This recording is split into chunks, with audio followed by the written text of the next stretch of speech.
The 90s seemed to cover all bases when it came to the horror genre, since there was something for everyone. This particular era of film offered slashers like Scream and Candyman, supernatural thrillers like The Sixth Sense, and crime dramas. There was such an abundance of gold that a few fright fests came and went without leaving a mark. The entries on this list didn't fare well at the box office, despite the fact each and every one of them was overflowing with creative ideas and genuine scares.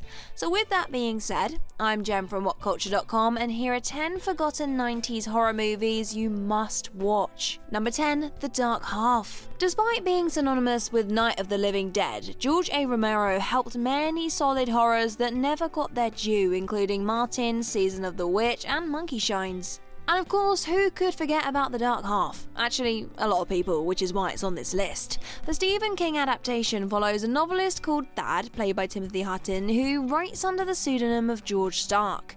When he's publicly outed, Thad retires his pen name, symbolically burying Stark in a fake grave. To his surprise, the fictional alter ego comes to life, vowing to destroy everything the author holds dear. The Dark Half was the last novel King wrote before sobering up, which plays into the story since there's an ongoing theme of self-destruction. The director conveys Thad's inner turmoil and fractured psyche beautifully, making his downward spiral more disturbing to watch than the violence and gore, of which there is plenty. Number 9. Tetsuo 2 Body Hammer. Although Shin Tsukamoto has had an outstanding career, none of his work can compare to his directorial debut, Tetsuo the Iron Man, which centers around two rivals transforming into metallic monstrosities. Due to the chaotic ending, WTF premise, and onslaught of mentally scarring imagery, it goes without saying that there's no other movie quite like it. Well, that's except for the sequel. In Tetsuo 2 Body Hammer, machine worshippers kidnap the son of a salaryman called Tamagotchi. When he unlocks his dormant metallic powers, as you do, he prepares to use his newfound abilities to exact his revenge. Rather than maintaining the artistic integrity of its predecessor, the sequel feels more like a blockbuster.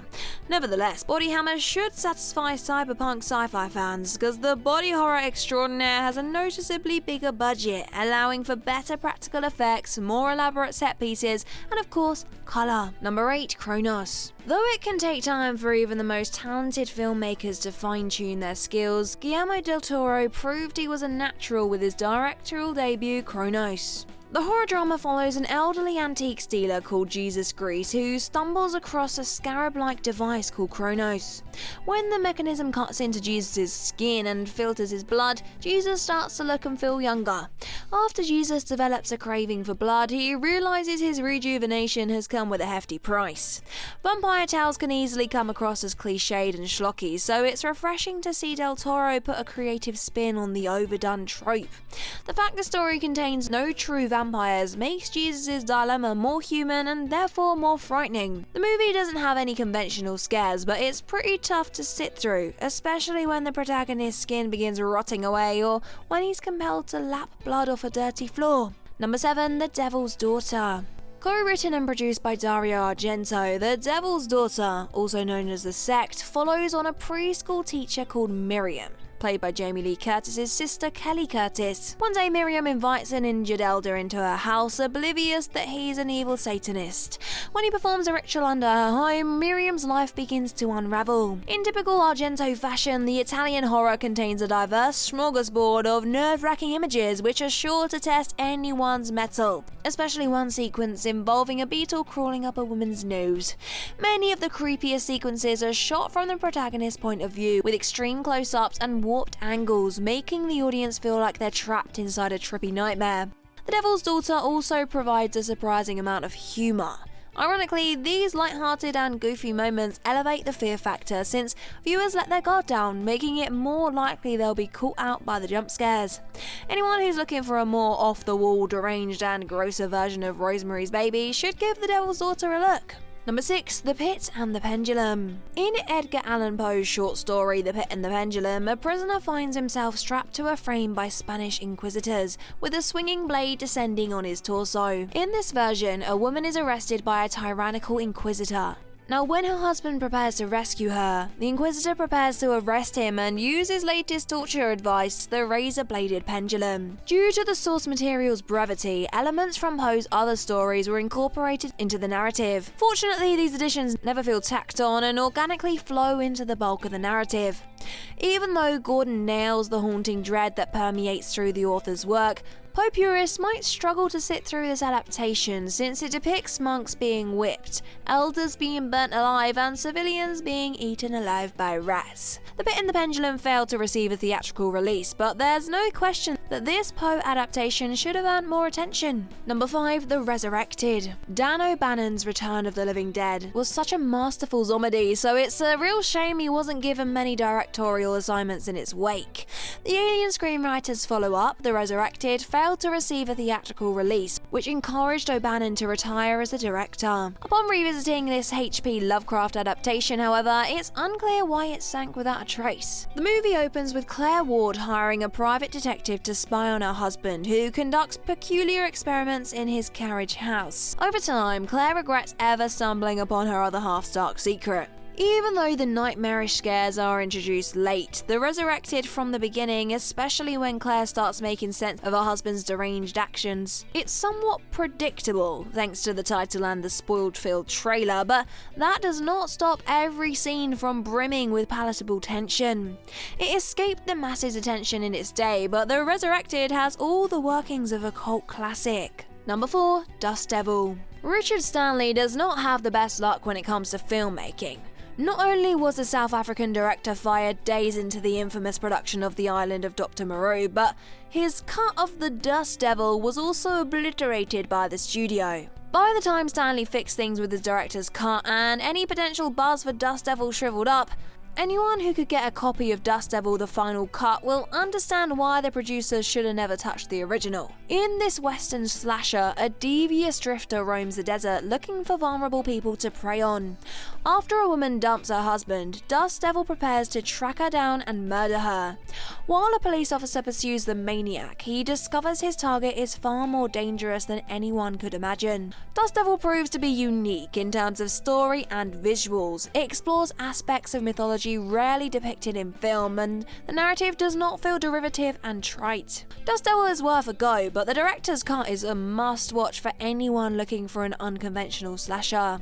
Number 3. Lord of Illusions. Despite being a prolific writer and director, it's almost impossible to uncouple Clive Barker from his most famous work, Hellraiser. This is a shame, since there was little fanfare for the Liverpudlian auteur's final film, Lord of Illusions. Detective Harry D'Amour stumbles upon a cult who intend to resurrect their leader, Nyx. Barker put a ton of work into the project, penning the original story, adapting the screenplay, producing the film, and directing it, and yet Lord of Illusions received mixed reviews and barely made its money back.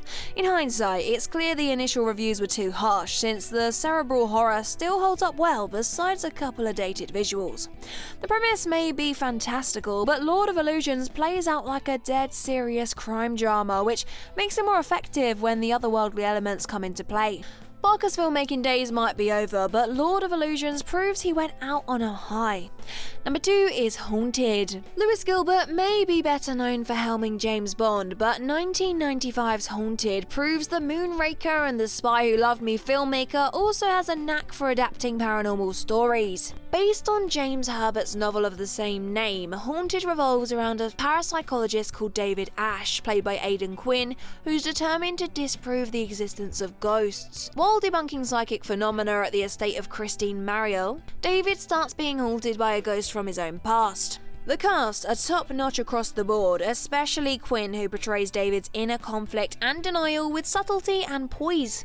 Despite being one of her earlier movies, Kate Beckinsale as Christine effortlessly commands the screen as a seductive and manipulative character. David always pushes for a scientific explanation, no matter how much evidence he's being presented with. It's distressing to see the estate's occupants being tormented by the spirits, but it's more fascinating to watch David's whole world collapse as he gradually acknowledges his life's work was for nothing. As creepy as the phantoms are, the truth behind the hauntings themselves is far more chilling, to the point where it'll unnerve anybody long after the credits roll. Let us know your thoughts in the comments down below, and while you're there, drop us a like, share and subscribe too. And number 1, The Addiction. Abel Ferreira's black and white indie kicks off with a philosophy student called Kathleen, played by Lily Taylor, being bitten by a vampire.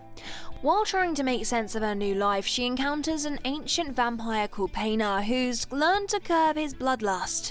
Not wanting to embrace her dark urges, Kathleen studies Paina's teachings, hoping to maintain her humanity. Rather than delving into its supernatural roots, The Addiction takes a down-to-earth approach, depicting Kathleen's condition more like a believable craving than a curse.